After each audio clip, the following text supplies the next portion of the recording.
दोस्तों, एक बार वरी तहां सभी की फरमाइश से मां अज सालगिरह जो गीत खणी करे पेश कयां तव्हां साम्हूं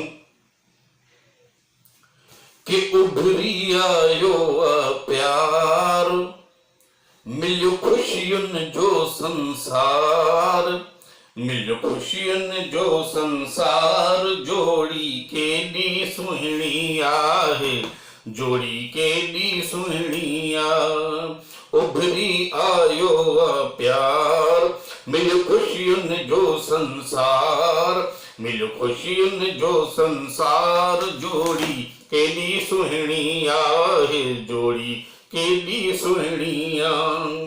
कृष्ण सां राधा नाम, सीता सां राम जो नाम, सीता सां राम जो नाम, जोड़ी केॾी सुहिणी आहे, जोड़ी केॾी सुहिणी आहे।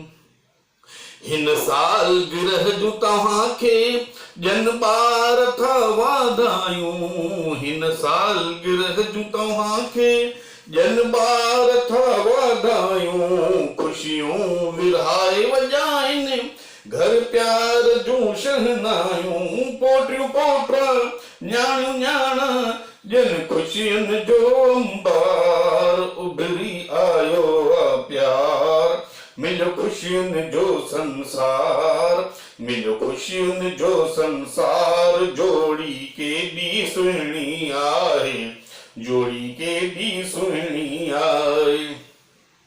पुटनि जी आई वारी, नुहरुनि जी आई वारी, पुटनि जी आई वारी, नुहरुनि जी आई वारी, जन प्यार सां वाधायूं हे ॿार आज्ञाकारी, ज़िंदगानीअ में भरनि था ॼण खुशियुनि जी बहार।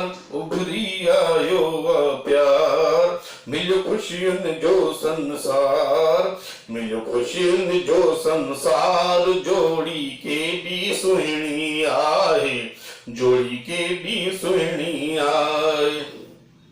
60 साल जो आ दूल्हो, दुल्हन आहे 55 जी, 60 साल जो आ दूल्हो, दुल्हन आहे 55 जी।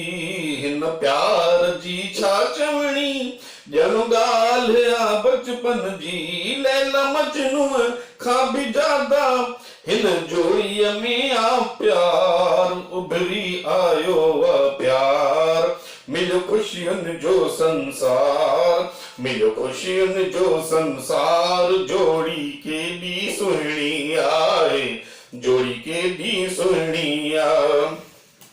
भगवान तोसां अर्जी कृपा वसाए थोड़ी, भगवान तोसां अर्जी कृपा वसाए थोड़ी, खिलंदी रहे हमेशा जुग जुग जिए हीअ जोड़ी, सारे जग जो मान माणे छो न पल पल ही परिवार। उभरी आयो प्यार मिलियो खुशियुनि जो संसार, मिलियो खुशियुनि जो संसार, जोड़ी केॾी सुहिणी आहे, जोड़ी केॾी सुहिणी आहे।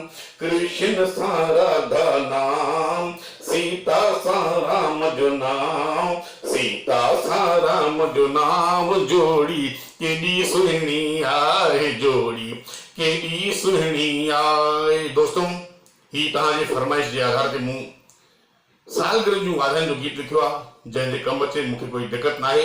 जंहिंजो गलो सुठो हुजे, जंहिंजो सुर सुठो हुजे, उहे ॻाए सघनि था। मुंहिंजे कम जी शइ न आहे, छो त मुंहिंजो न सुर आहे न गलो आहे। जय श्री झूलेलाल।